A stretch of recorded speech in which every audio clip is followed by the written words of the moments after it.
मी एक गोष्ट आत्मचिंतन करतोय, कदाचित मीडिया दाखवेल तर दाखवू द्या, पण आपला एक प्रॉब्लेम आहे आणि तो प्रॉब्लेम असा आहे की आपल्यापैकी प्रत्येकाला उत्तर देता येतं, पण तो आदेशाची वाट पाहतो.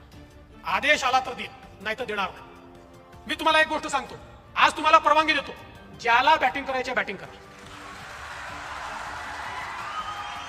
मैदानात उतरा. अट एकच आहे, एकच अट आहे, हिट विकेट व्हायचं नाही. जे फुटबॉल खेळतात त्यांना माहिती आहे, सेल्फ गोल करायचा नाही. काही लोक बोलायला उतरले की समोरच्यावर बोलायच्या ऐवजी आपल्यावरच बोलून जातात. म्हणजे असं काही बोलतात की 4 दिवस त्याचीच उत्तर द्यावी लागतात. तेवढं सोडून करा, बाकी आदेश विचारू नका. मैदानात उतरा, ठोकून काढा.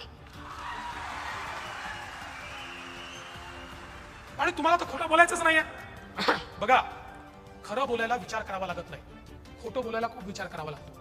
त्यांना खोटं बोलायचं आहे, तुम्हाला खरं बोलायचं आहे. खोट्याला खऱ्याने उत्तर द्यायचं असेल तर विचार करावा लागत नाही. आणि मला विश्वास आहे तुम्ही सगळे उतरले पाहिजेत. आज बघा, शेत संपर्क आणि संवादाचा मास करायचा आहे आपल्याला. हे समर्पणाचा मास म्हणून हा चातुर्मास या ठिकाणी साजरा करायचा आहे.